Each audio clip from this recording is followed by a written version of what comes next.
Love with the world through the eyes of a girl who's still around the morning after.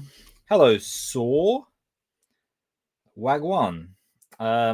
So basically, if you were not here last week, and by the way, there may well be fewer of you this week because I decided to not mention this on any of my social media, just to see kind of how much of a difference that makes. Because, you know, obviously, like all Christians, I'm an empiricist, so I thought it would be good to have a control group, see what happens when no one knows. Might have a more dead chat, but I would like to think people would be drawn in by the allure of the fact that we're looking at O'Connor, the world's most famous atheist, I think it's fair to say. But if you remember last week, what happened is we watched a very quick video by Redeemed Zuma, and then, because we had some time left, we started on this video by Alex O'Connor, where he explained why it is that he's not a Christian.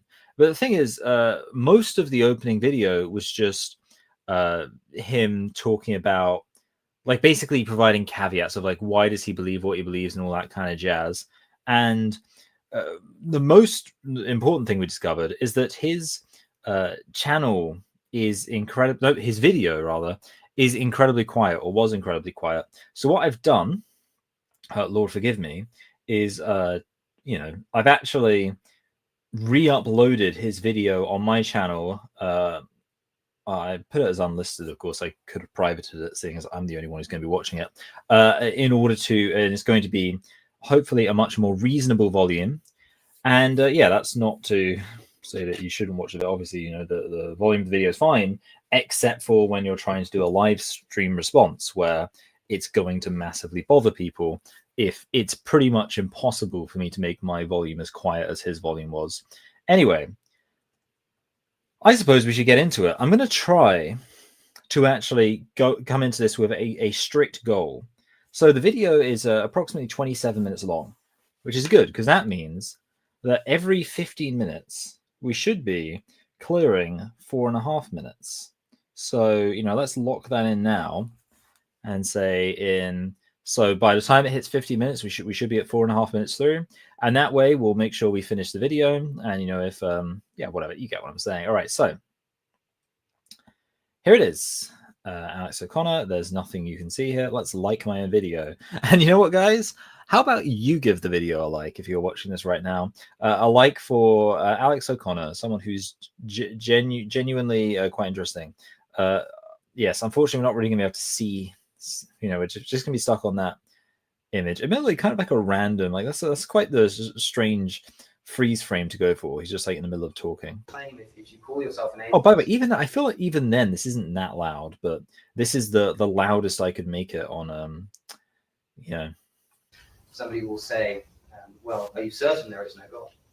You say, "Well, of course not. That would be preposterous." And some people do, of course, but the majority of people say, "No, that would be preposterous." And so you're met with this accusation of agnosticism. And it's just very strong. Well, I can tell. This is very strong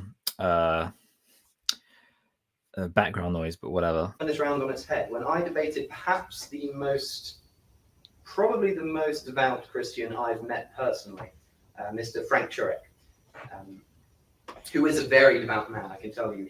This is a man who once was speaking to a college audience, I suppose similar to an audience like this, perhaps more sizable. Oh, hello, Aketsume, by the way. And probably a slightly younger demographic. Even. Oh, and hello, Hervey Schmervy. And he was asked by a student, Mr. Turek, if God told you to kill your children, would you do it? And Mr. Turek, a man who has children, to a room full of other children, said, yes, I would. So this is a pious man. And yet, when I asked him personally, I said, well, are you sure that God exists? Do you know it for a fact? He said, well, no, of course I can't know it 100% sure. Well, I'm sorry, but I could throw the same argument in your face. You're not a real Christian. You're an agnostic.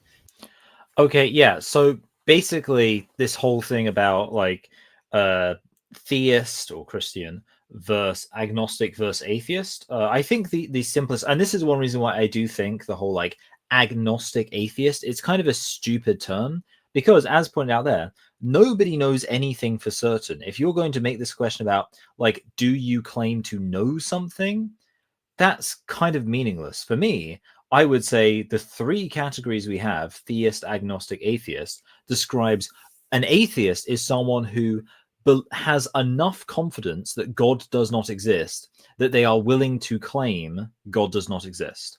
A theist is someone who has enough confidence that God exists that they are willing to claim God exists. And an agnostic is someone who does not have enough confidence to claim either way. That is, I think, the most sensible way of defining it, because the way that atheists try to define, or like the self-described agnostic atheists try to describe it, would basically mean that like almost everyone's an agnostic, because they'll say, well, I don't believe in God, but I don't claim to know for sure there isn't one. All right, well, like that's a pretty meaningless category, because that really includes every single atheist. Most atheists are actual agnostics. Yeah, I mean, look, I don't want to deny the fact or begrudge the fact that there are people who genuinely are claiming that God does not exist, and they think they have reasons to claim that. And certainly, I kind of prefer those people to the people who make a big deal out of, oh, I don't really, I'm not actually making a claim. So, and as such, of course, therefore, they don't need to worry about the kind of obligations that would accompany if you're the one making a claim, like needing to evidence that claim. But that would be preposterous to say, because saying that you're a Christian doesn't imply that you're 100% sure. It's a completely separate claim. It's a distinction that I've seen made before, and that I make all the time, between agnosticism and atheism. And it works also in the context of this situation. To say that you don't know is one thing. To say that you don't believe is another. I simply say that I don't know, therefore I don't believe. And that seems to me to be the logical position to take. Someone like Mr. Turek will say, well, I don't know either, and yet I do believe.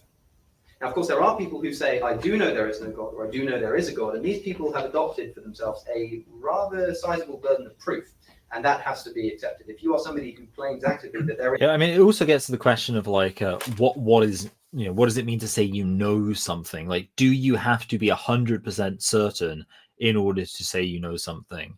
Because the traditional, although not entirely uncontested, definition for knowledge is a justified true belief. And that doesn't require that you know it for 100% certain, but it does require it be true. So technically speaking, if I have a belief of something and I have a reason to believe that, then it's kind of like Schrodinger's knowledge, right? Because it either is or is not knowledge, depending on whether or not it's true. And it kind of leads to a situation where you can claim to know something, but not actually claim to know with 100% certainty that you actually know it. Because whether you know it, obviously you can't know something that isn't true. Like, that's not how knowledge works. Yeah. There is no God. And like after having made this distinction, I then do go on to make arguments that I think do positively act against Christianity. We have to accept that there is a burden of proof in that. But to simply say that you don't believe it, to simply say that you're not a Christian, to simply say that you don't believe in God, requires no kind of philosophical justification other than a rejection of arguments that have been put to you.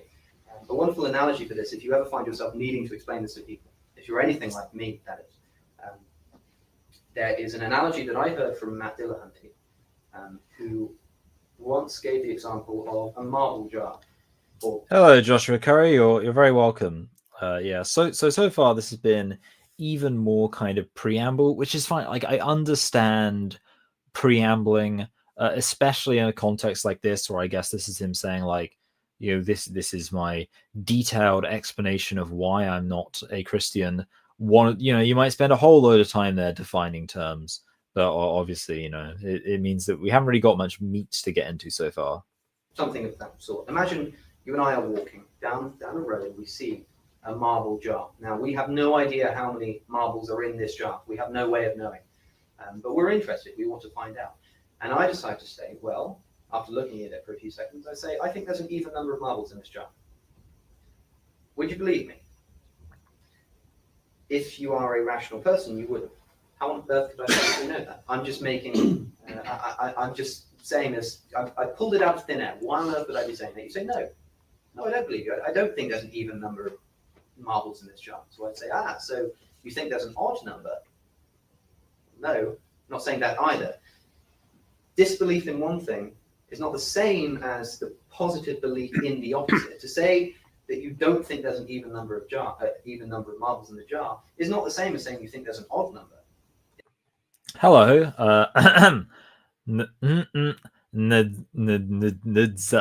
Nidzalama Masinga. Hello, Nidzalama Masinga. Good to have you here. Nice. What was that word? Perry the platypus. He's from like, is he from Phineas and Ferb, or is mixing things up? I don't know. That's slightly after my generation, or like, I wasn't watching kid shows when that was a thing. In the same respect, to say that you're not a Christian, to say that you're not a believer or an atheist, is not to say that you believe actively that Christianity is false or immoral, or to believe actively that that there is no God. This is a distinction that's very important to make. Now, to make this distinction, the two reasons, the reason that I've explained this here is because the two reasons that I'm speaking on, the two topics that I'm speaking on, I should say, are not necessarily two reasons not to believe in the Christian God, but two reasons to believe in the Christian God. Because, like I say, when we're rejecting a claim, we're really talking about somebody else's argument. So there are two reasons to believe in God and religion. Two reasons only, generally speaking. The first is a belief in the truth of a doctrine. And the second is a utility argument. So that is to say, the first is to say, well, I'm not entirely sure about the morality of this whole ordeal. I don't know if it was entirely moral to flood the earth, or to burn Sodom and Gomorrah, or to turn Lot's wife into a pillar of salt, resulting in him having to drunkenly impregnate his own daughters. I'm not sure about all of that. However, it's true. So I have to believe it. I have to accept it. This is a matter of fact. I'm a religious person. I believe there's a God. Therefore, I'm a Christian, or I'm whatever religion you choose. The second reason is practically the polar opposite of this. It's to say, well, I'm not entirely sure about the truth of this whole thing. I don't know if the Virgin really did conceive. I don't know if God really does exist. But without that belief, where would I get my morality? Where would I get my hope for the afterlife? Where would I get my social structure from? These are the two reasons. Now, for a lot of people, it's a mixture of the two. They'll say that I believe it's true and I believe it's useful.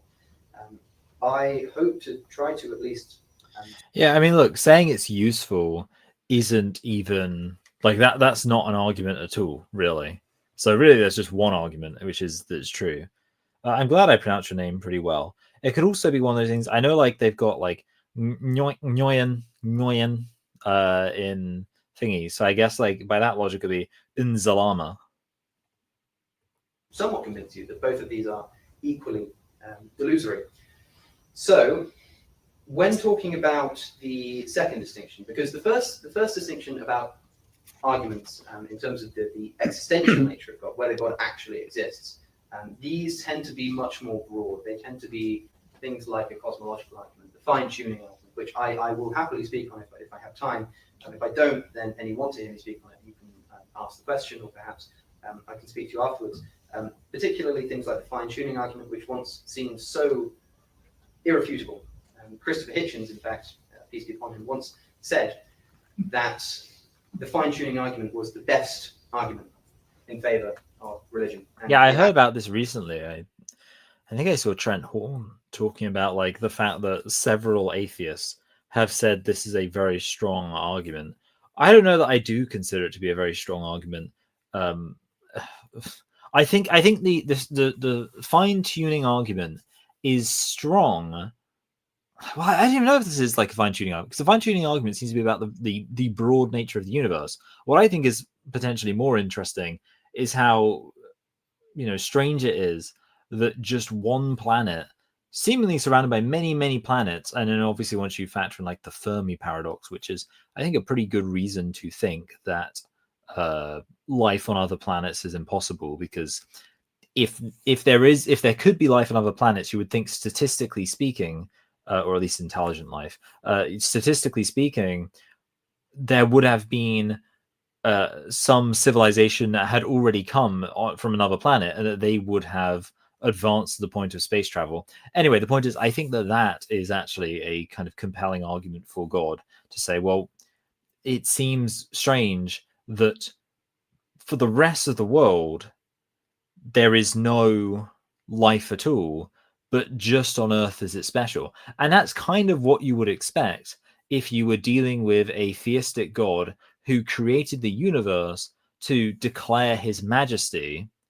But actually, in terms of his interest in the universe, it is very much centered on a much smaller, more intimate story in a relatively small planet.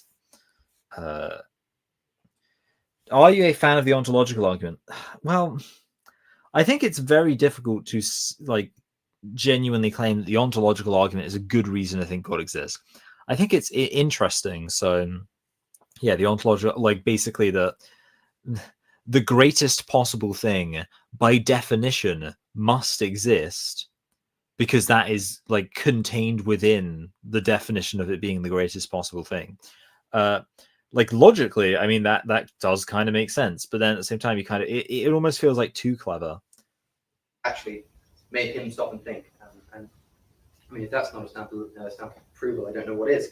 But I want to speak first about this moral idea, this utility argument. I've got a perfect view of the moon from my room. I would love to show you guys, but yeah, so there's some trees as well. So the moon is framed by some beautiful leaves, and I'm just appreciating that. And I'm kind of worried that at some point I'll completely space out. And I mean, I guess it follows nicely on from me talking about the seemingly lifeless but expansive universe declaring the majesty of God. I mean, just the moon. That's enough for me. Because this is where my experience really comes in. When I was young, like I say, I was quite pious. I remember coming home from a school trip on the back of the coach, and whilst all of the other kids were playing music, doing dares, whatever it is that kids do, I wasn't very good at being a kid. I was sat with my rosary, counting my beads, saying my Hail Mary.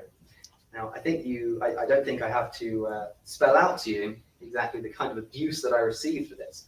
And of course, I didn't care. I was doing it for God. I believed that this was good for me. Only now I look back and just absolutely lament how much time I must have wasted doing this kind of stuff.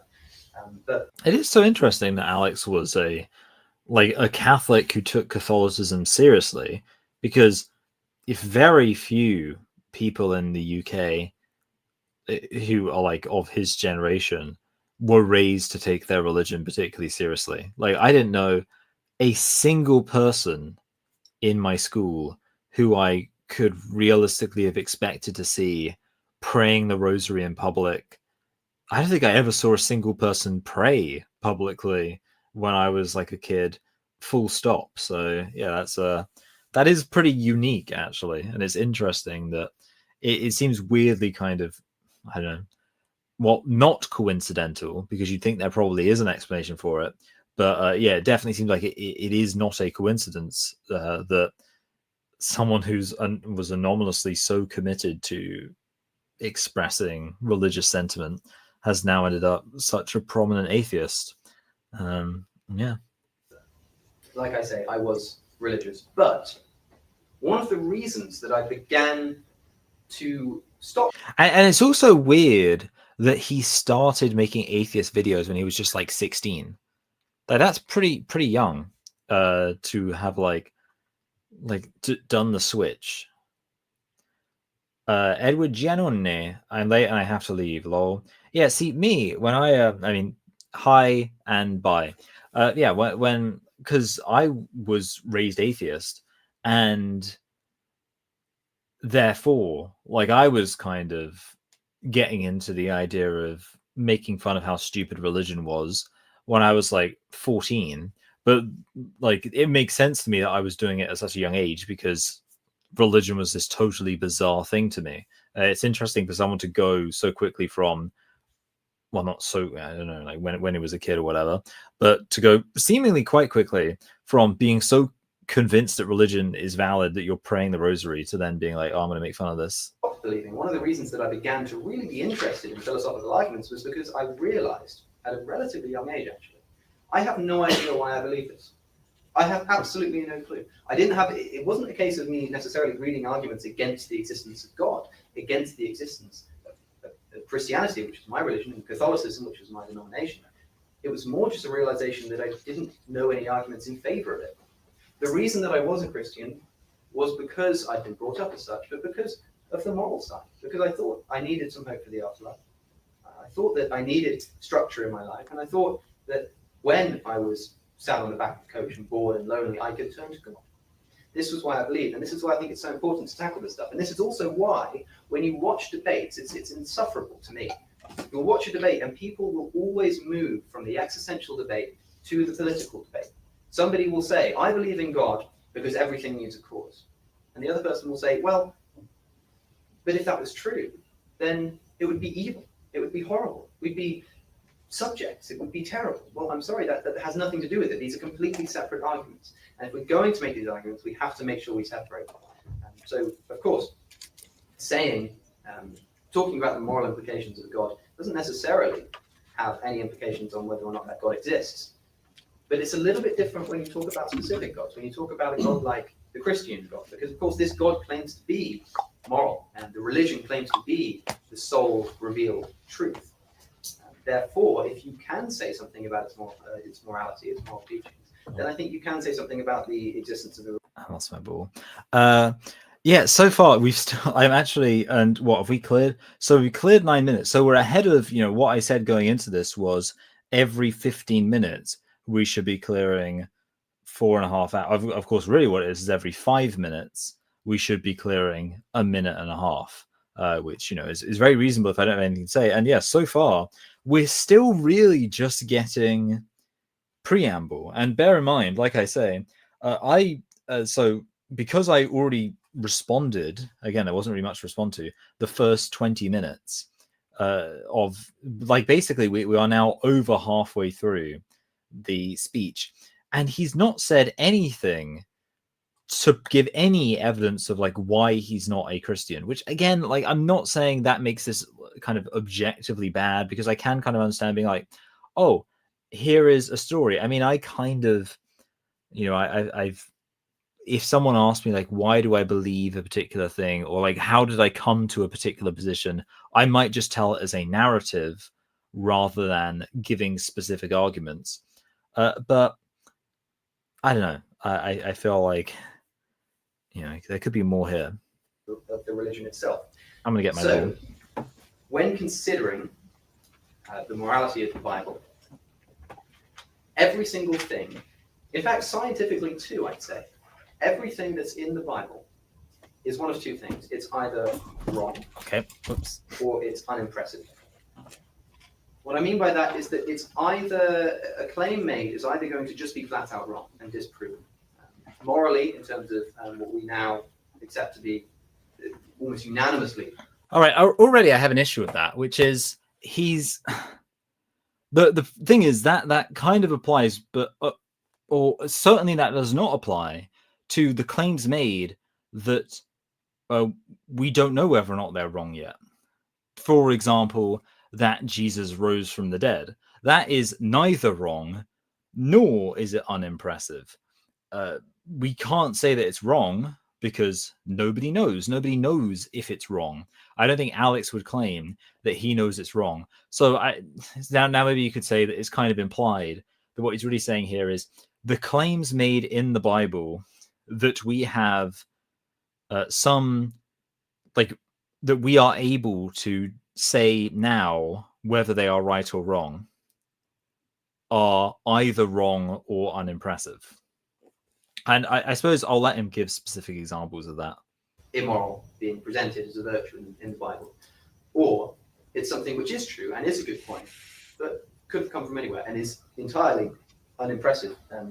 If you want to talk about things that are wrong, which I think is the most perhaps interesting thing to speak about first. I will say this, okay? So if you talk about morality, well, in that situation, I mean, first of all, there's kind of the fact you talk about, like, it's either wrong. that kind of implies an objective standard for morality. But whatever. Let's just say that he's saying when he says it's wrong, he means that most people would consider it to be wrong, and that's kind of his standard. Again, whatever. Let's not get into like what his ultimate standard is, because who cares? Let me offer a counter to that. Jesus Christ giving his life on the cross to pay the price for the sins of those who by their sinning were communicating a hatred of him. I would say that morally, that's not wrong. I mean, literally, when the Bible says, there is no greater love than this, that a man would lay down his life for his friends, you don't usually see atheists standing there going, wrong! That's only an idiot would lay down their life for their friends. So they seem to agree that that's commendable. And it's, I would say, actually quite impressive that there is, I've not heard of, there is no other religion which teaches this idea that God loves you so much that he would rather die than be in heaven without you. That says, because it's this fact of, one, God is so perfect and holy that he literally cannot abide with sin, because his innate quality of justice would cause that sin to be destroyed, essentially. And that's kind of what we see in Leviticus, when I forget their names. Is it Ahab and Abihu, or am I making it up? Abijah, Leviticus. I hope I'm right about that. Nadab and Abihu. There we go. That's it. I knew I was wrong in some way. But yeah. So Nadab and Abihu try to enter into God's presence, and they just get consumed by fire. And it's very heavily implied that was just an automatic thing. It was just they did it, and boom, they're gone. So that's the premise. That's like essentially implied to be an inescapable fact of the universe. That, I mean, beyond the universe, that God, because of his justice, cannot abide with sin, and therefore there needs to be an atonement for that sin. And this idea that Jesus Christ came down to earth to live a perfect life and then take the punishment for sin upon himself as he died this, torturous, humiliating death, that is, I don't think you can say that's unimpressive. Things that are just flat out wrong, and so also, by my definition, unimpressive. So for record, that is, I think you could go through lots of examples in the Bible. I think with like the factual statements, I mean, I don't believe that the Bible is a science textbook or anything like that. So, I don't think that is really worth getting into. But the morality stuff, I think there's many examples where you could say that this stuff is not wrong, and it is actually quite impressive. But I think because Alex said like that's a universal thing, I think the fact that one of the core things, I mean, literally the good news itself, the gospel, is goes against what Alex is saying there. I think that's evidence enough. So aside from that, I'll just see whether he's able to offer up some specific examples. You need look no further than the Genesis story. Now, before I even Alex is an emotivist, so he believes that when people are making a moral claim, example, stealing is wrong, they're essentially saying stealing makes me upset. Yeah, well, I mean, you can get into whether or not that's a good foundation for opposing wicked, evil crimes. But even if, I mean, for the record then, so even if we use his standard, I feel like most people actually would have a very positive emotional reception to the idea of the gospel. Some people, I think, get offended by the specific aspect of faith alone, because we are very prideful and arrogant, and therefore the idea that we don't contribute anything to our salvation except for the sin that made it necessary is something maybe people don't want to hear. But I think actually, as long when people, when they're not overly thinking about the theology of it, tend to love the emotional idea. So yeah, if he's being an emotivist, yeah. Begin to speak on this. I don't wish to argue that every Christian believes in the literal truth of Genesis. That would be absurd. And I think that most Christians, in fact, don't even give these creationists the time of day. However, you still have some explaining to do. If you wish to believe that there was a God who decided to create a species and humanity, and did so not just by doing it, not just by creating things as they are, but by creating a circus of cosmology, of cosmic and biological evolution, that finally ended up with us, then you're welcome. You can believe that. However, if you're going to claim that this God particularly cares about humanity, then you have some explaining to do. Okay. The best way that I have to illustrate why I feel this way is to think about the emergence of Homo sapiens. Christianity, at its core, believes that Homo sapiens is the most important species on Earth. And some sects of Christianity and some other religions believe that certain tribes of a certain species, of a certain human, of a certain ape, is the most important. If you're going to make this claim, then you have to explain, when did God begin caring? When did God begin caring about humans? I would pay you all the compliment of assuming that you accept the evidence in favor of evolutionary biology. If you don't, then please raise your hand at the end of this discussion. I'll be happy. Okay, so I think there's a really, really simple argument here. And this is actually another example. And I must admit, this is something where I don't know how impressive this is. I think it's really, really interesting that the Genesis account, seemingly in its original form, can't really be read as saying anything other than, with the knowledge of good and evil comes the moral obligation to act on that difference between good and evil. Of course, we do not say that lions and bears are immoral when they eat the children of a rival male if they take over, I was going to say tribe. I don't really know what the word is for it. A pride, I suppose, pride for lions. I don't know. Do bears have social groups? I'm not sure, but certainly I know that lots of species are cannibalistic, specifically of children. But we don't morally judge them for that because we know that they don't know any better.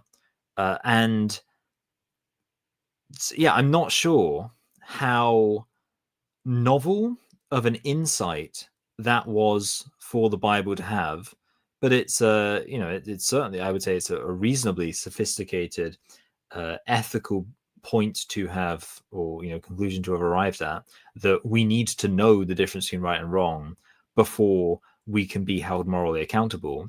If you want to ask me to explain how humanity suddenly started becoming part of this narrative with God involved, I personally believe that there was a real Garden of Eden and a real tree and a real encounter between some early group of Homo sapiens. Probably it could have been pre-Homo sapien, and essentially that was about, how do you this will give you the knowledge of good and evil. I think that moment actually happened, and that would be and that doesn't contradict evolution at all, right? Because we would say, well, they evolved, but I mean, even for an evolutionist, the question would be, what was the fundamental point at which humanity went from, or hominids, let's say, went from not being morally culpable for their actions because they're just animals, they don't really know any better, to what is now the case, which you recognize everyone is morally responsible for their actions unless they're a child or like mentally disabled such that they couldn't know any better. But the point is, as a general rule, we would say human beings now are responsible. For someone who believes in evolution and doesn't believe in any sort of supernatural aspects, you still kind of have that question of, well, when did the switch happen? And I don't really think it makes it that much worse if you're asking that question from the perspective of a God who is standing in judgment over humanity and saying, well, when did that God suddenly start to judge people? And indeed, I think it actually works quite well, quite neatly as a solution. Therefore, I think it's kind of quite intellectually attractive to suppose that maybe there was a I'm trying to think what the word is, but what is the word? It's not like I guess you could say a Rubicon moment. I'm not really sure if that's the best analogy for what I'm thinking. But yeah, basically a moment where kind of like in the Matrix, right? Humanity was offered a choice. Do you want to continue being like the animals and not have any moral knowledge, but with that no moral obligation? Or do you want to take on, this burden of having knowledge? And yeah, I think that would make complete sense. It would answer his question. Oh, a threshold. Yeah, I think a threshold would be a good word for it. Happy to speak to you about it. The thing about the emergence of Homo sapiens through evolution is there's a common misconception about this idea of the first human. There's no such thing as a first human. Richard Dawkins once said in a discussion, I think on an unrelated topic actually, that you don't go to sleep one night middle-aged and wake up the next day elderly. You don't go to sleep youthful and wake up middle-aged. It doesn't work like that. It's a slow, gradual progression. It's the same thing with the evolution of humans. There was no first human. It's not like some ancestral ape gave birth to a brand new species. It was indistinguishable. Okay, the first human was indistinguishable from its mother and from its child. No difference whatsoever. And so the emergence was slow and steady. And eventually, the only reason that we even have categories in the history of evolution is that that's an entirely constructed enterprise. It's an entirely constructed thing. There's no. Yeah, so I'll just say here, like what he's going on about, like, oh, there's the if you like, let's say any Christian conception of Adam and Eve runs into the issue that evolutionarily it doesn't make sense there was a first human. That's fine. One of the distinguished pretty distinguishing characteristics of the Bible is this constant idea of God setting things apart. I mean, that's kind of literally what the word holy means, right? I don't know exactly what the etymology is, but he sets things apart, and so obviously Abraham was just the son of like a regular family, and then God. So when you think about like how important Abraham is, it's so weird that he was literally just like God said, "Hey, you are going to be my guy now." So I think it is equally reasonable to think that just who was it that was like called into the Garden of Eden? Who was it who kind of became that equivalent to Adam and Eve and was basically set apart as the first human beings? It would be completely reasonable to say some random persons or people arbitrarily, because that's what happens all the time in the Bible. I mean, there's a whole thing like Jacob have I loved, but Esau have I hated. This idea that God distinguishes between groups arbitrarily. So yeah, that's no issue. There's no issue there. Objective separation in the evolution of species, and in fact, when Homo sapiens did emerge, they weren't the only species of human. That's another common misconception, that Homo sapiens is a synonym for human. It's not. In fact, for quite a long time, Homo sapiens were living side by side with other human species like the Neanderthals and the Homo erectus. Now, before my brain is telling me that Homo sapiens did not live alongside Homo erectus. It really doesn't matter, but did Homo sapiens live alongside Homo erectus? Let's see. Okay. No, yeah. Okay. Well, I'm an idiot then. Yeah. Yes, Homo sapiens and Homo erectus did coexist, though not for a very long time or in the same geographic locations. Okay. Okay, so Homo erectus disappeared 100,000 years ago. All right, so well done. Do you think people who don't know about Jesus will go to hell? So I think the entire idea of hell is the most difficult topic in Christianity, and I am not in a position to say one way or the other. I do think this idea that you kind of get like an automatic free pass if you don't believe, like if you don't know, uh, like to me that doesn't make sense. It leads to like that kind of joke where someone says, "Oh, well, why did you tell me about Jesus?" I mean, but then I would also say at the same time, even if it was true, like that's one of the things people say, like, "Oh, why would you, as a Christian, want to tell undiscovered cultures, uncontacted tribes about Jesus if they are actually granted invincible ignorance where they don't even have to worry about the thing?" And the answer is, well, actually, because I if I want those people to have to be held to account. But I think that this idea that the goal of Christianity is to minimize the number of people going to hell, if hell is a thing, is completely. I mean, it's kind of a way of looking at it that would be how like an atheist would conceive of it, where an atheist goes into it with the assumption that hell is this horrible, evil thing.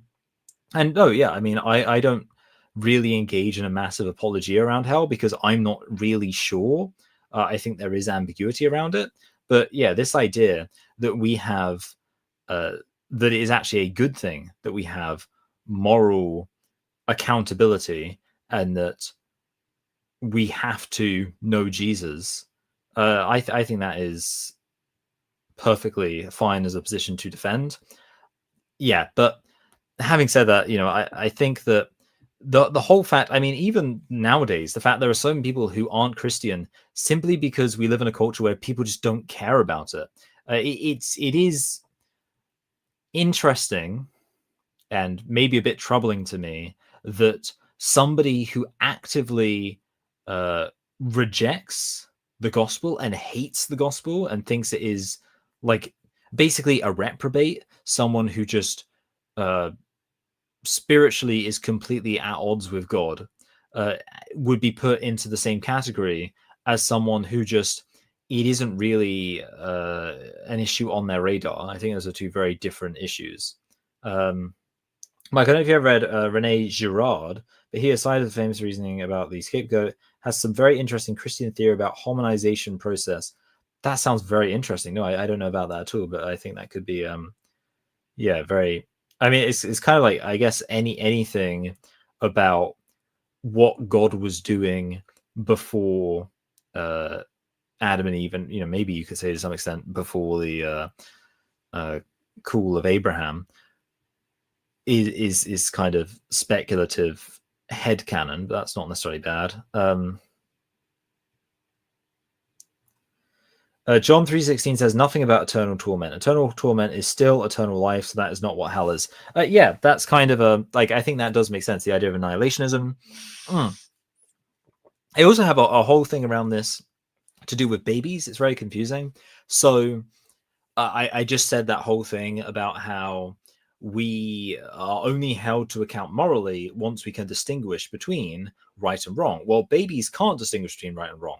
So logically, they wouldn't be held to account morally, which would imply that heaven is just filled with babies. When you consider, especially if babies in the womb are human beings, which is the typical Christian position, that would mean like a huge number of pregnancies result in miscarriages, and then on top of that, the infant mortality rate was massive for most of human history.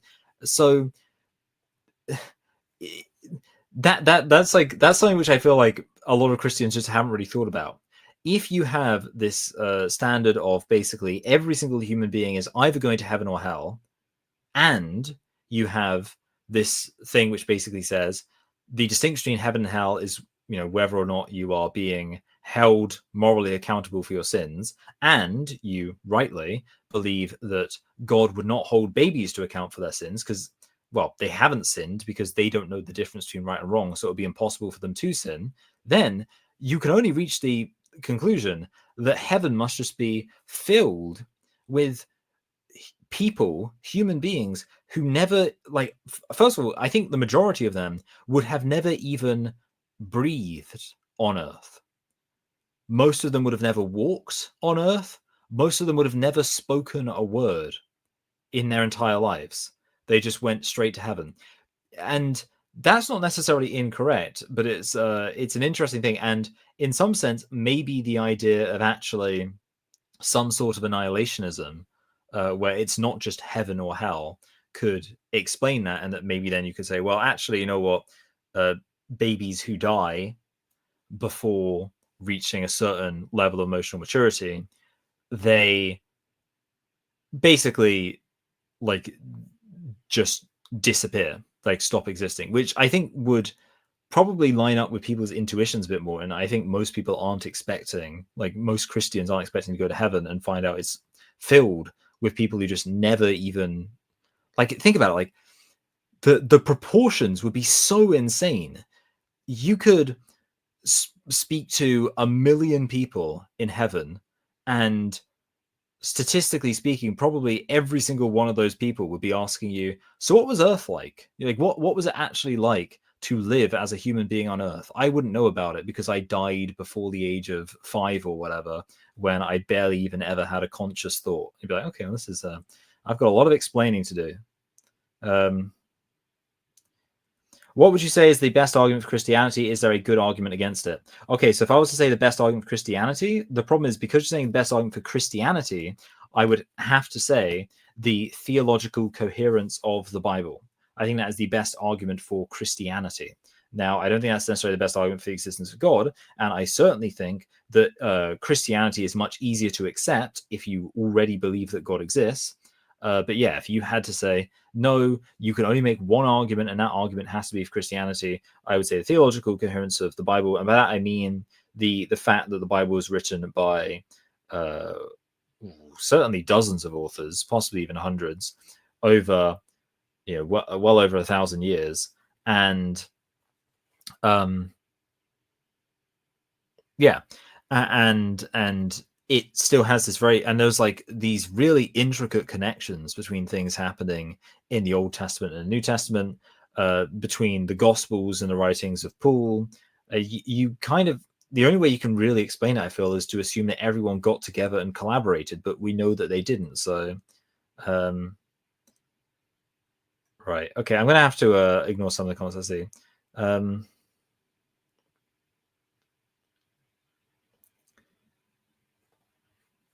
Yeah, do you think you remember your family members in heaven? I mean, that's the other really big thing about the idea of hell, and the really troubling thing about it, the fact that so many people, I mean, it's kind of like people talk about the good news, right?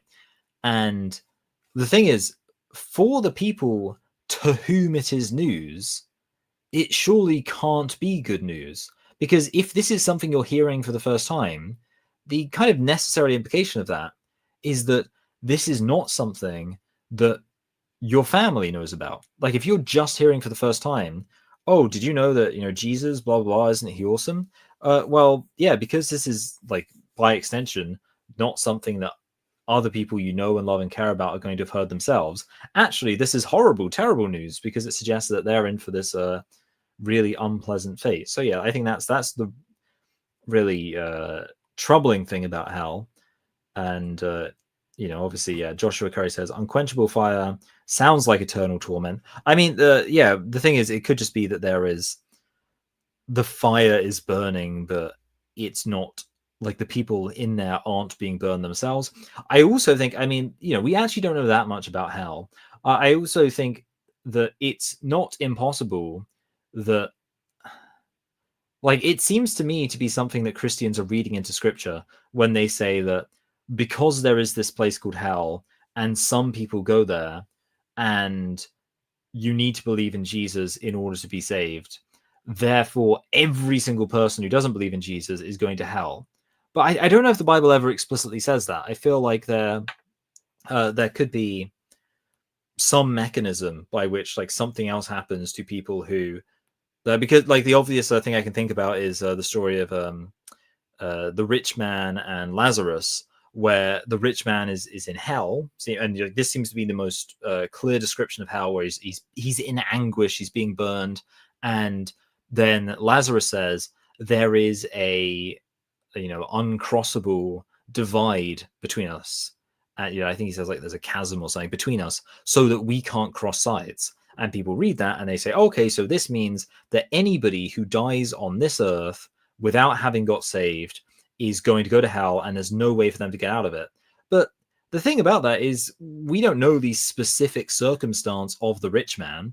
Maybe the rich man in this scenario was actually a reprobate. Maybe he hated God. Maybe he was someone who, even if he got the chance, whereas of course, I think if we're being honest, it seems like that doesn't rule out the possibility that there may be people on earth now who aren't saved, but if they got a like last chance after dying, they would take up that opportunity. But yeah. Hey, Doris Gray, good morning. All right, we need to make some progress. Wipes these other species off the map.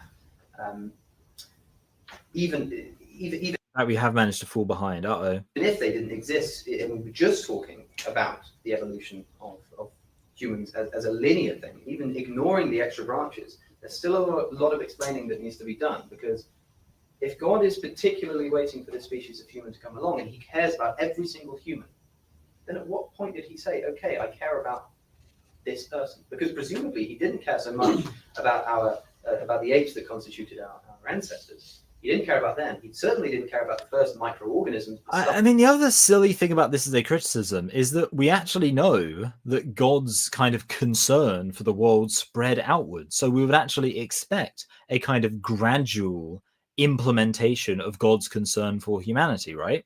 Because it wasn't as if God went from one day not caring about any human being at all to the next day caring about every single human being in the world. No, as far as we can tell, God didn't really like care what was going on with most of humanity after so you said at the Garden of Eden. Okay, after the Garden of Eden, seemingly he only really cared about like one family. Even going into the time of Noah, he only really cared about one family.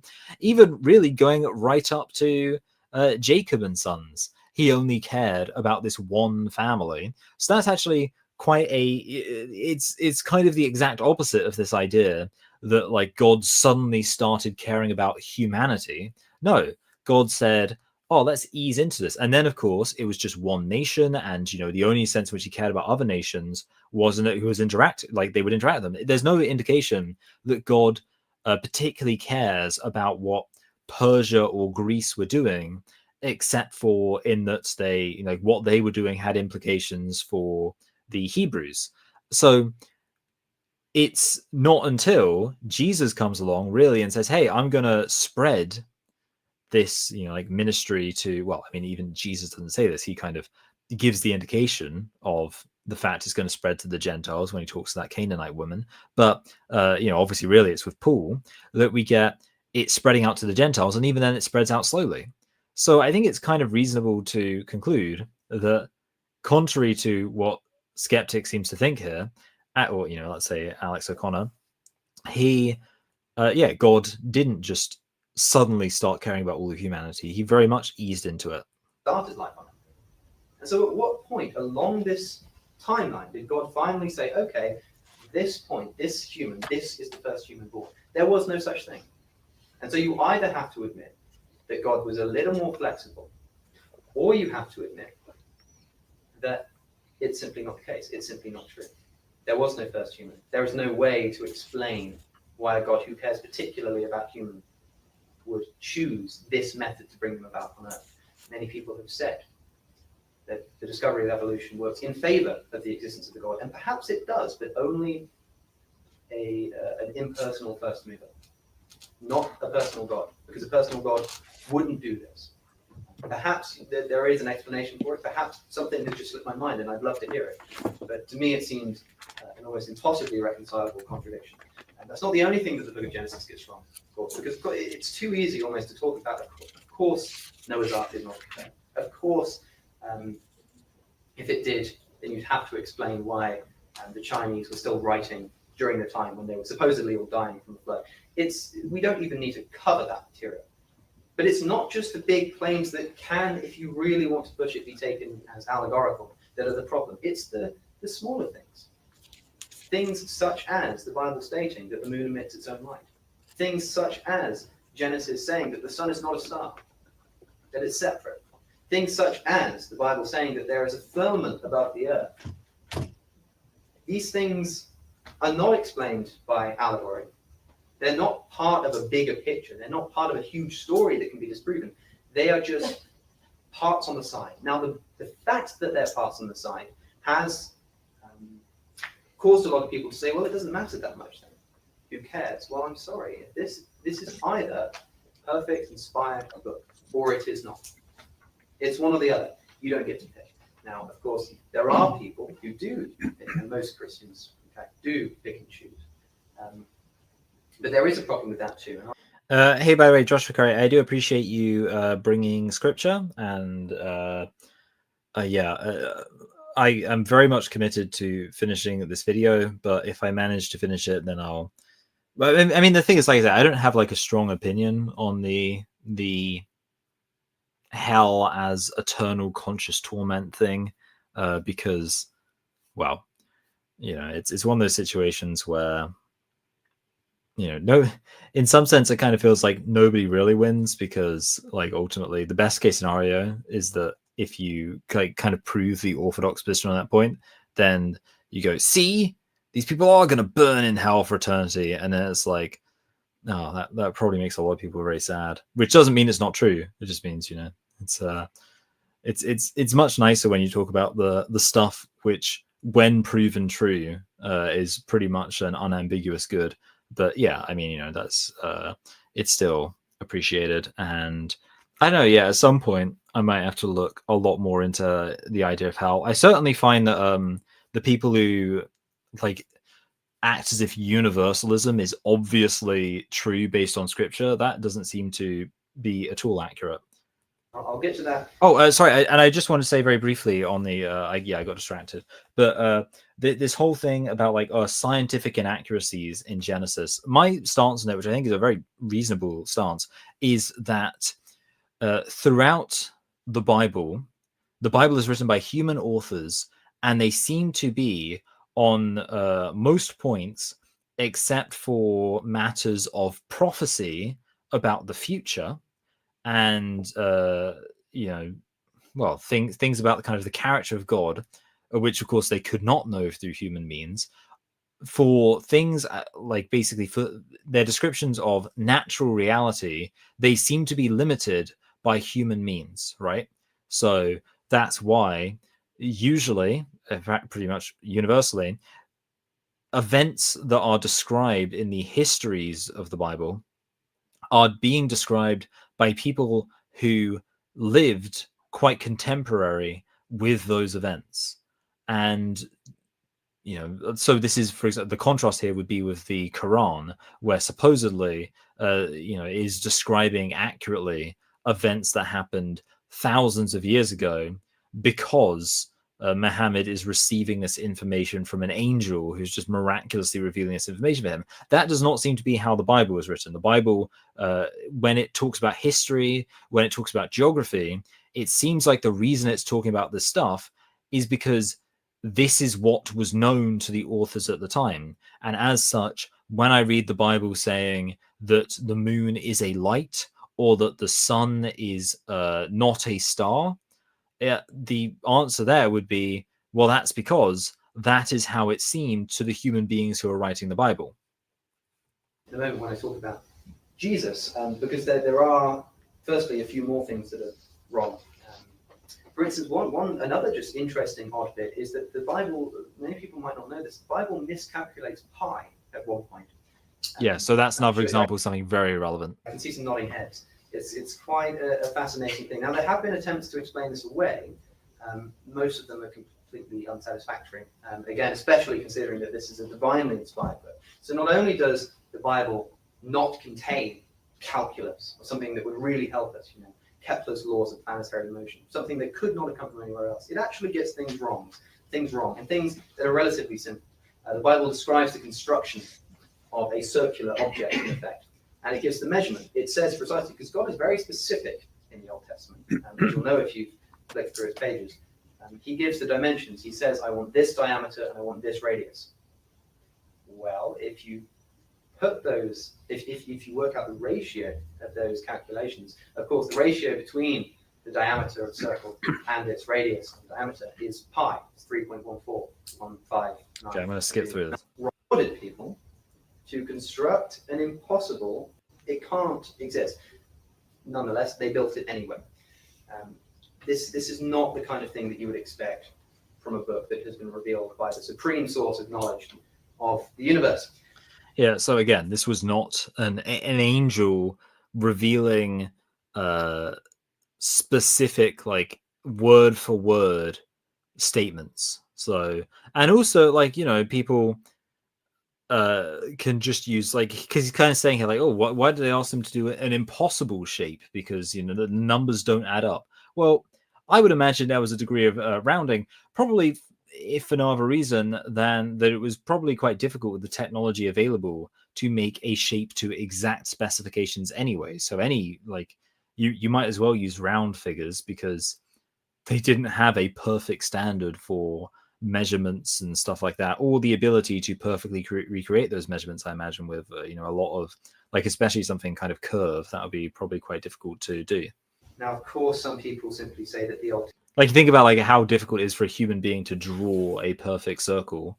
Yeah, I don't know how they would have. I mean, like, I'm not saying it was impossible, but I imagine a lot of the time they just said, this is circular, that's good enough. Testament doesn't matter because there was a sequel. In fact, it can be quite condescending if you think about it, the fact that Christians call the Old Testament, which is still the supreme and holy book of the Jews, the Old Testament. Yeah, it's pretty alpha. Imply perhaps that it's not as important, but I'm afraid it is. And of course, one interesting thing to think about is the same people who are saying that they'll give a pass on a lot of the Old Testament stuff. It was meant for the Jews at the time and the Israelites. It's not binding today. These are the same people who want to see the Ten Commandments plastered outside courthouses, even though they come from the same place. And if you want to talk about the Ten Commandments, that's another thing that I can say. Well, yeah, just for record, something doesn't need to be relevant today to be celebrated. Like, I don't know how much of the Magna Carta in the UK is still enforced, but it is nonetheless accurate to say it's the foundation for our law. So as such, even if it was the case that the Ten Commandments weren't enforced, you could still talk of them being an important foundation in our moral law in Western society. Speak on. Now, the problem with saying that the Old Testament... But, oh yeah, and just for the record, like, the Ten Commandments are reinforced in the New Testament. So it's perfectly reasonable to have a standard of, you know, and I think it is slightly more complicated than this, but that the Old Testament law was kind of, like, superseded by the New Testament law. But obviously that kind of necessarily means that the parts of the New Testament law that reaffirmed the Old Testament, well, obviously those still stand, because, you know, if you supersede something and then you just repeat it, you haven't actually, like, if anything, it, like, double counts now. And you do have, I'm trying to think, I believe it's in Romans, like, Paul gives basically a restatement of the Old Testament example of, like, this is God's moral law. So yeah, Testament simply doesn't matter. Is some of the things that Jesus did for a start. For instance, referring to people such as Noah as historical characters, which again, if you are going to write off as any logical person would the story of Noah and his ridiculous ark, you have to explain. Jesus didn't refer to him in a story or a parable. He referred to him as a historical character. I must admit, I'm not quite remembering where it is that Jesus... I'm going to look this up. Where did...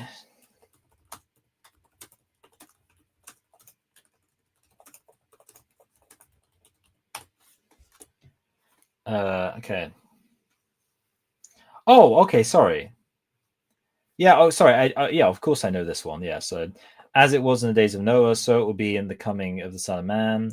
For in the days before the flood, people were eating and drinking, marrying, giving marriage up in the day, and they knew nothing about what happened until the flood came and took them all away. That is how it will be at the coming of the Son of Man. Okay, here's the thing, right? Aside from anything else, one, it was very common. I mean, even today, like people talk about kind of if a story is supposed to be in some way instructive, people will talk about that individual as if they existed, right? So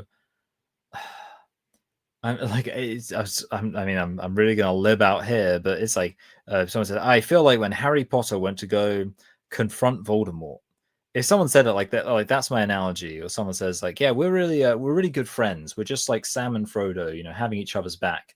That doesn't contradict the idea. Now he could say, because he's saying, well, he's talking about this time when these people were acting this way. Well, I mean, someone else kind of said it here, local flood. Yeah, like I think it is reasonable to conclude.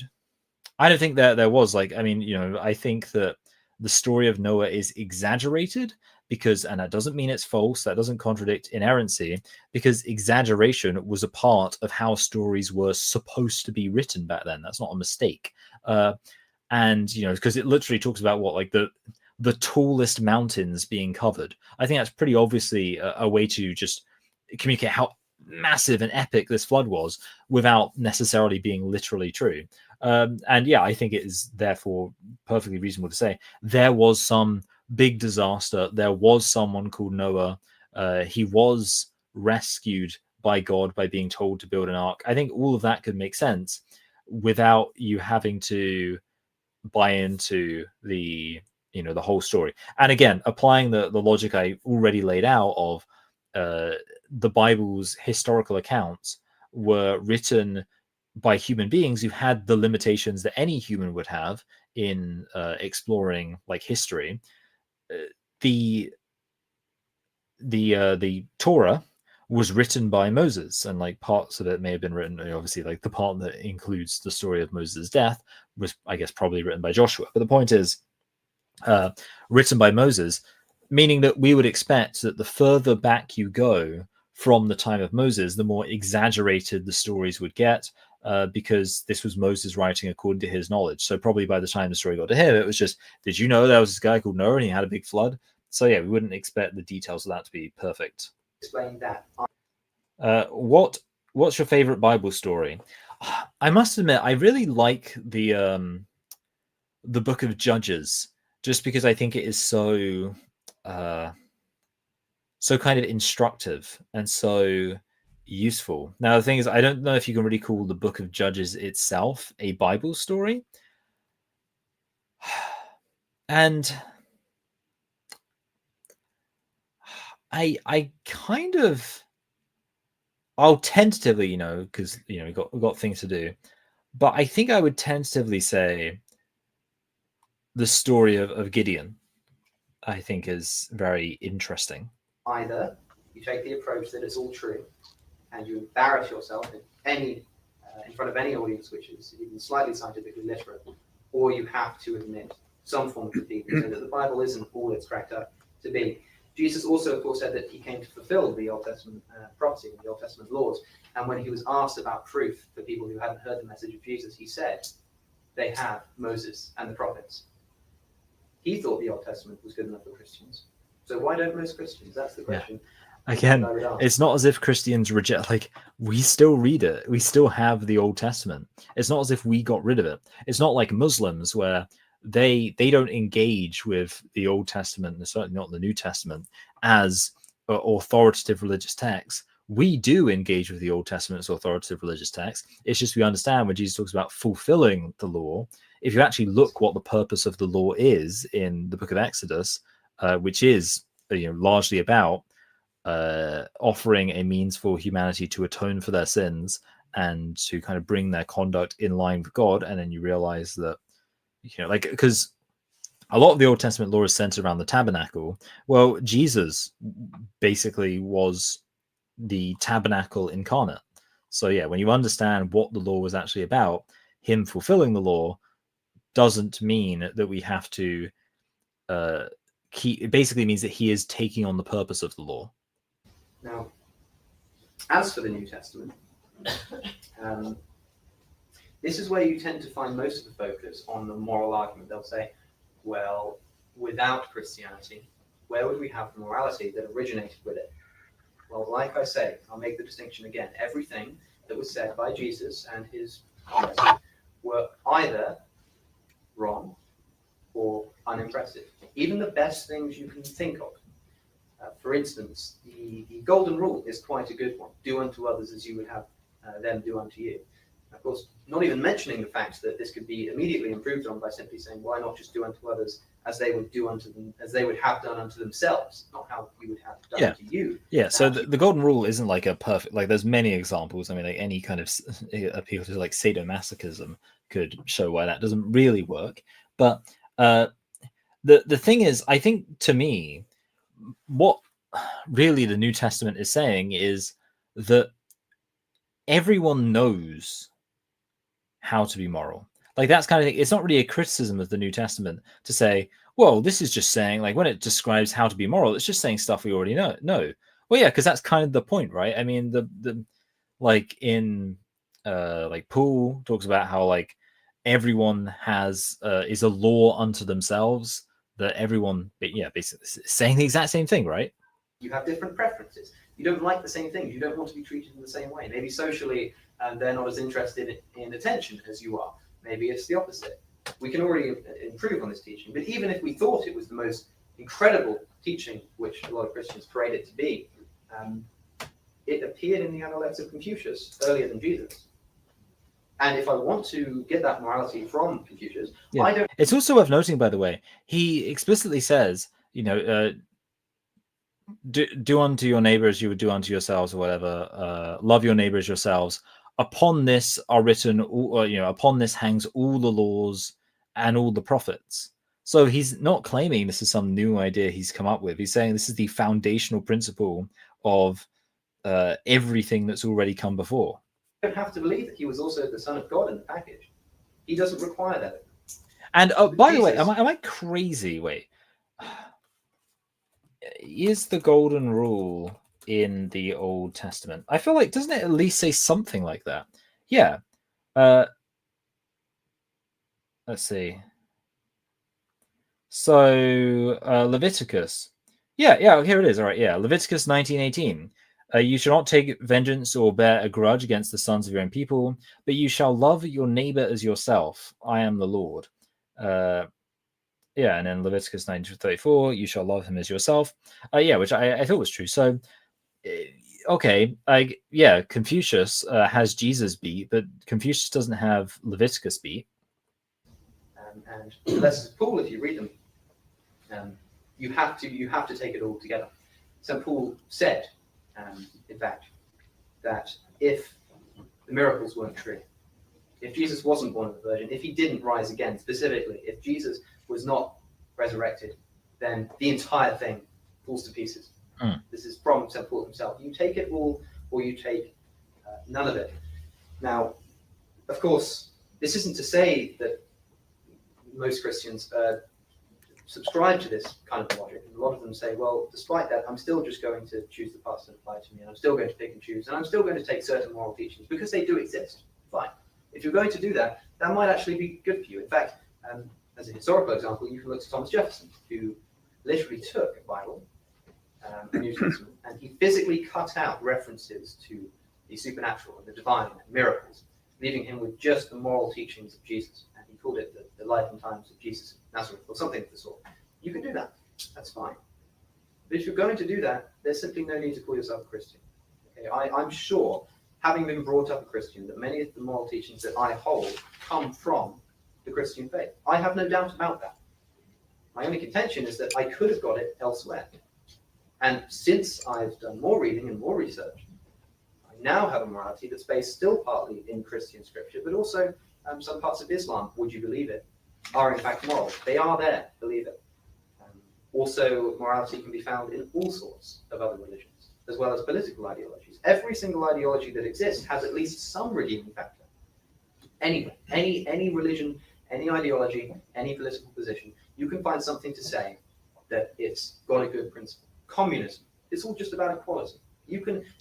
The good news of the gospel wasn't love your neighbor, but love even your enemy. That was the scandalon. Is scandalon a word, or is that like a? I'm just that the problem with English is there's so many words in English that sometimes I don't know whether or not I'm speaking to someone who is making up English words because English is their second language, or they're aware of an English word that even I'm not aware of because they speak English better than I do. Yeah, I mean that's a good point. I don't know whether or not there's any, because obviously the implication of like, do unto others as you would have them do unto you, or as whatever.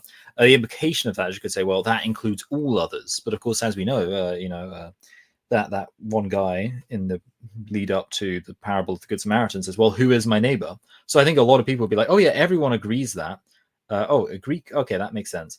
Yeah, everyone agrees with that, but then they would probably be selective about it. And I think perhaps the Gospels and the teachings of Jesus stand alone as specifically saying, no, this includes even those you would consider to be your enemy. Employ the kind of sophistry all the time, but the fact of the matter is, you don't have to call yourself a Christian to accept something like the Golden Rule. You don't have to call yourself a communist to believe in equality for the same reason. It simply doesn't make any sense. Now, the problem with discussing the moral argument is that it has sort of two dimensions. It's not just a case of saying that you need Christianity to teach you about what's moral. You need to be a Christian to be a moral person. A lot of people will say that morality doesn't actually make sense at all unless it has an objective basis. To say something is good or evil is just an opinion unless it has some kind of objective basis. Now, as it happens, I agree with this statement. I simply just don't see anything wrong with morality being based upon subjectivity.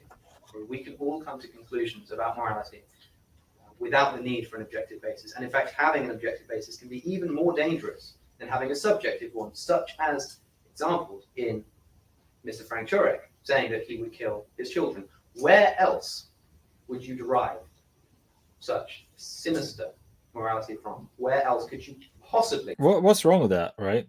I mean, so the thing is, I would say this: I respect someone who, when presented with that question, just says, "Yeah, like I would."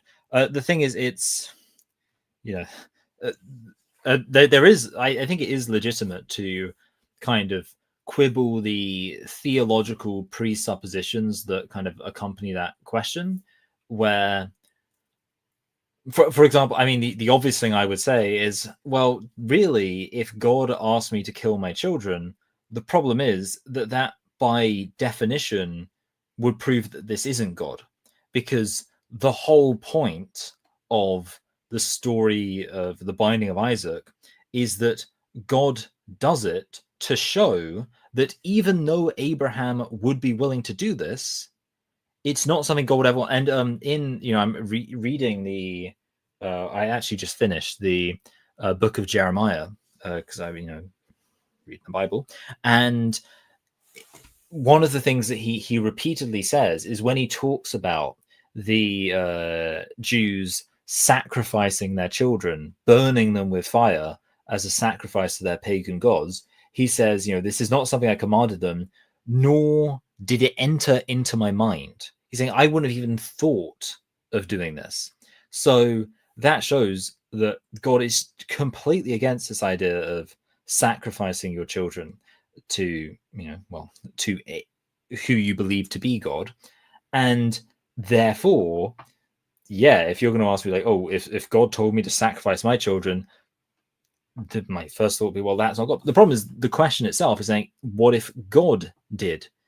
And then I guess the answer is, well, if the question is saying this is definitely God, meaning that as part of this, like part of the hypothetical here, you're locking in the fact that God exists. Well, then the answer is probably yes, even though I don't think that scenario makes sense theologically. If you are locking in the nature of the hypothetical question itself, that this is definitely God who's asking me to do this. You're not saying, if I thought I heard a voice in my head and I decided that was God, would I? No, you're saying if God, and that is like the scenario itself, and for some reason I have some like we're just taking it for granted that I know for certain this is God, then I guess the answer is yes. And is that, I would actually say that's pretty reasonable, right? Like if you know this is definitely God, this is the author of life itself, the reason why you have children in the first place, and he's saying to do this, I think it's perfectly reasonable to say you would do that. Interpret such a statement that it's okay to kill your children. Where could you get that from? Of course, Abraham didn't kill his child, but that's besides the point. He would have done, and the moral of the story, if there was a moral at all, and I use that term lightly, is that you should be willing to do so. No. The moral of the story is that God is utterly against that, and the point of the story is that the pagans around Abraham did do that. We know they did that, and for them, they would have seen that as a great proof of their devotion to God. And the point of the story is therefore that, yes, Abraham's devotion to God was no lesser. He was willing to sacrifice just as much as they were, but the difference is he worshipped a God who is more worthy of that that worship, because he would never actually ask that. And of course, that's the other thing here contextually, which is it would have made, like, for someone now raised as a Christian, like the irony here is actually it is Christian morality that should compel someone, or would compel someone to say, no, of course I wouldn't sacrifice my child. Because when Abraham was growing up, the only morality around was the pagan Canaanite morality. And that did say, murder your kid. So that's why Abraham did it, right? The reason why Abraham, he wasn't like, this wasn't like some new shocking idea to him. It was like, oh, you want me? Okay, well, I guess that makes sense. That's what gods do, right? Gods ask people to sacrifice their children to them, which is another reason why kind of asking that question in a modern context, where I'd be like, well, that's like not a thing.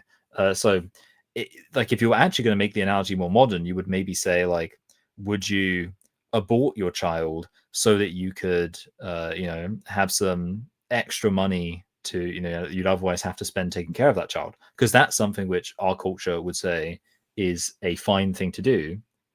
And then, the message would be, that's not what God thinks is appropriate. This is not moral. This is not moral. And if you're going to claim that this is not only just an influence on your morality, but the basis for your morality, then again, you have some explaining to do. An interesting thought experiment to propose to people who do believe that their morality is based in the Christian faith is to say something preposterous. Say, for instance, would you, if God told you to, get a gun and shoot up a primary school? Now, if they say yes, at least they're consistent. But they've shown. Oh, hello. Well, I don't know what that was. 2440. Thought experiment to propose to people who do believe that they shoot up TV. If, as I'm almost certain the vast majority of people would say, if they say no, I wouldn't do that, then all they've done is prove that their morality is not based in the gods, but rather vice versa. Their gods are predicated on their own moral subjectivity. And even if you're going to claim that morality has to have an objective basis, there are multiple to choose from. There are many gods that you can choose from. And the only way that you can choose which has the best morality is with a subjective analysis. Morality exists subjectively, in my view. Now, okay, so I will say that, look, there's kind of, I get into more, but like I say, we're pretty close. I want to get this done in the time that I would usually aim to have this done by, and we're going to do that if I don't spend too long talking about stuff. The one thing I will say is I have said, but I do agree with that. I think that people who say that basically we should engage in comparative religious study as if all moral claims by any religion are all equal because it is God making those claims and whatever God says goes. I don't think that's a good thing to do, especially for a Christian, because if you're a Christian, then you can't argue against a Muslim who's going to say, well, my God says that it is morally okay for a 52-year-old man to marry a 6-year-old, and because my God says that automatically makes it morally okay. No, I think that actually we should accept the fact that we do have an ingrained sense of morality, and we use that morality to delineate which kind of religions are worth taking seriously. Doris Gray asks, but God did ask him to kill his son. Yeah, I think I kind of explained already why that happens. So it is because of the fact that for the pagan cultures around them, that was a perfectly normal thing to do or to ask. And obviously you say, well, why would you care what a bunch of pagan child sacrifices think? But the takeaway there would have been, and this shows that if you want to make this about devotion, well, Abraham was devoted, but the point is that's not the kind of thing that would actually be expected from God. There have been actually secular attempts to show that morality is objective. Most recently, probably, and most notably, I'd say, by Sam Harris, whose work seems to be somewhat rooted in some of the philosophy of Bertrand Russell about linking morality to well-being, which I don't have too much of a quarrel with it, other than the simply semantic one.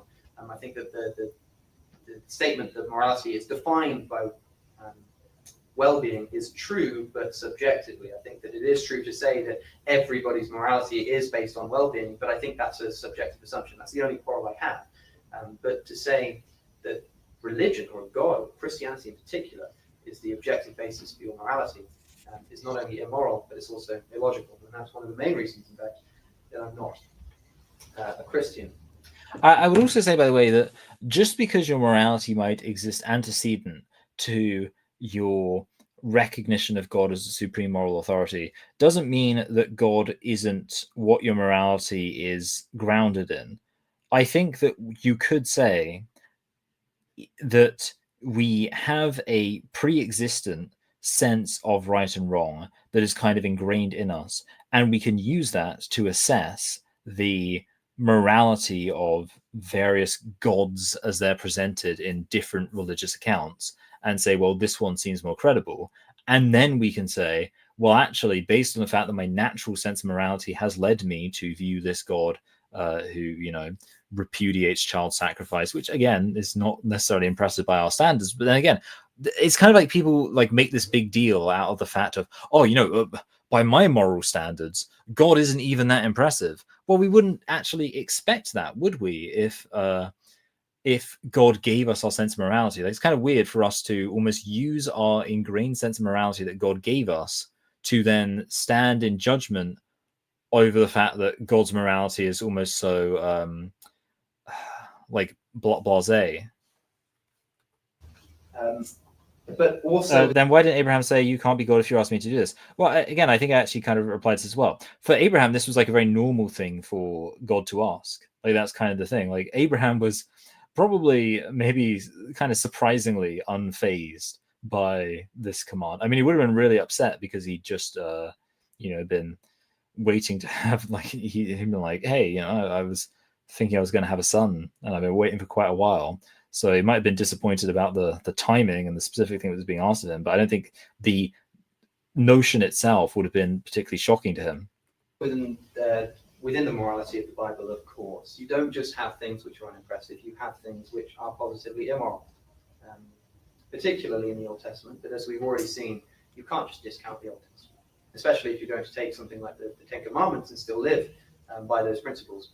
I recently reviewed a book by an Oxford professor called Alistair McGrath and his wife Joanna McGrath, entitled The Dawkins Delusion. With no prizes for guessing what it's about. He attempts to effectively rebut the God delusion. And at one point, this is just an example of the kind of cognitive dissonance that is apparent in the view that Christianity should be the basis of morality. He says that Christianity is good for the world and moral, and we should all believe it because, among other things, it abolished slavery and racism. Now, this is an interesting claim. Of course, it is true that Martin Luther King was a Christian. It is true that a lot of the arguments being made in the 19th century... Right, it's actually quite contentious to say that Martin Luther King was a Christian. He wrote a lot of suspect liberal theology that teetered on denying the virgin birth and even perhaps the divinity of Christ. Although I was speaking to there was a minister I was speaking to and he said that, you know, it's not really fair to judge Martin Luther King by what he was writing in a university context, because you know, like there's a lot of playing devil's advocate in university, and you know, there's a difference between, like, maybe you should say, so hey, someone shouldn't play devil's advocate, but there is a difference between playing devil's advocate by advocating for some, like, you know, basically questioning the orthodox Christian position, and you know, doing that because you're at university where you're like supposed to question things, compared to, for example, actively preaching in a church context a heresy. And I do think, you know, that's potentially a saving, quite literally, grace, quite literally, for Martin Luther King. You know, but it is worth noting, like, the people who absolutely laud MLK as a Christian. I mean, well, first of all, he definitely I mean, it seems pretty undeniable, the whole like adultery thing, which wouldn't make him not a Christian. It would just make him, if he was a Christian, not a very good Christian. And yeah, he did say some theologically suspect things. But yeah, I would be willing to say, well, you know, in a university context, that is different from, like, as far as I know, he never preached from the pulpit anything heretical. So, you know, take it as it comes. America were religiously motivated, and in England even earlier. No quarrel with that. But all you're saying. Now, I'm very confused as to why it is that that suddenly ends there, but that absolutely is. I mean, let me just confirm in the original video that that's where it ends. So, Alex O'Connor, why I'm not a Christian, I guess. Why I'm not a Christian.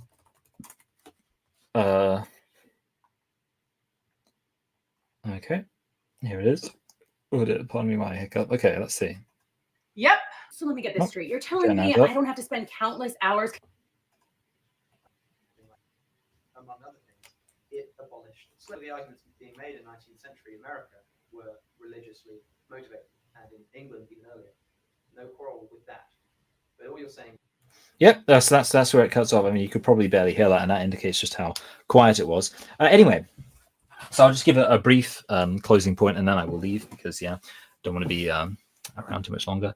Oh, the moon, so beautiful. I love the moon. All right. So overall, I think it was a quite disappointing video, but again, it's not necessarily surprising. I mean, it's I believe 8 years old, and you know, clearly off the cuff. I think a lot of what Alex Connor has done since then is worth, you know, is much more interesting to look at. It's not to say there was nothing interesting there, but I just don't think that was particularly challenging, and certainly, yeah, not really worthy of the title. You know, if you say like the title of, and you know, the original title was "Why I'm Not a Christian," I feel like if you're going to have that bold title, like this is the reason why, I would expect it to be a little bit more compelling than that. Anyway, I'll just go now. You know what, I'll give you a little thing. So if you want to know what we're looking at next week, we will be looking at. I believe it would be to do with faith alone. Let's see. Yes, Keith Nestor, a Catholic apologist, saying why I reject faith alone. So I'll be very interesting to see. Catholics will be welcome. Bring your scripture, whatever. All right. Bye.